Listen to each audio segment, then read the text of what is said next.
When it comes to discussions about grammar schools, there tend to be two ways that people talk about them. Number one, you have the people who use anecdote.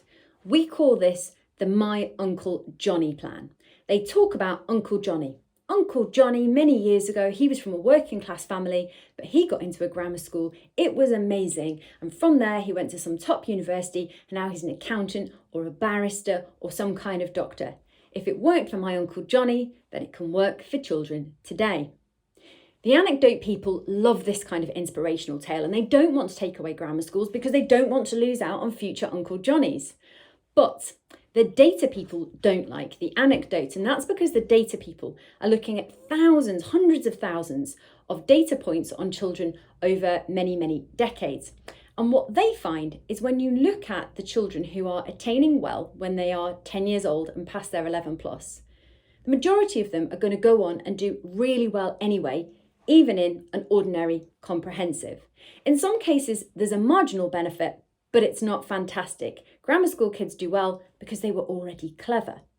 Unfortunately, in grammar school areas, the other schools are typically called secondary moderns. They don't have those very, very bright children within them, or at least the children who are doing well at the age of 10. Secondary moderns, on average, perform less well than comprehensive schools. Therefore, the data people say what happens in a grammar system is the kids who are already doing well either don't do any better or only do marginally better. But those children who were lower attaining, who were quite vulnerable, they do much less well. And therefore, the grammar system is damaging. The problem is that both sides don't really care for each other's arguments, and it can go round and round in circles, which is why actually neither of these is particularly useful. Much more useful is to look at the future. And the question that politicians have to ask themselves is, what would they do as a parent?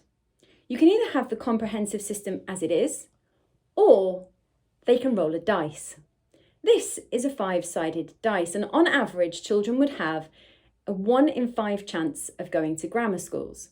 So in a grammar school area, you essentially roll this dice, and if your child gets a 1, they get to go to a marginally better school or have marginally better outcomes or do about as well as they would before. But if you get the other numbers, if you get a 2, a 3, a 4 and a 5, then chances are they're going to go to a less good school than in a comprehensive area.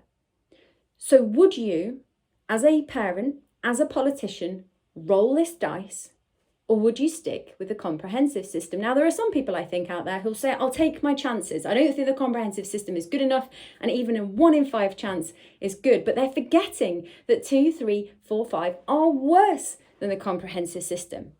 They're also forgetting that not everybody's dice is the same. 1 in 5 is when everything is equal. But if you're in a family with low income and your children take free school meals, then your dice looks something more like this. This is a 20-sided dice. In fact, your odds are slightly worse than that, but let's go with it for now. A 20-sided dice. In your case, if you give your child this dice and they roll a 1, they get to go to the grammar school and it's likely to be marginally better for them. But if they roll a 2 or a 3 or a 4 or a 5 or 6, 7, 8, 9, 10, 11, 12, 13, 14, 15, 16, 17, 18, 19 or 20, then the chances are that they will go to a less good school than if they were in a comprehensive area. And so forget Uncle Johnny, forget all of the numbers. The simple question is, as a parent or as a politician, do you want to roll this dice? That is what the grammar system does, and that is what we should be talking about.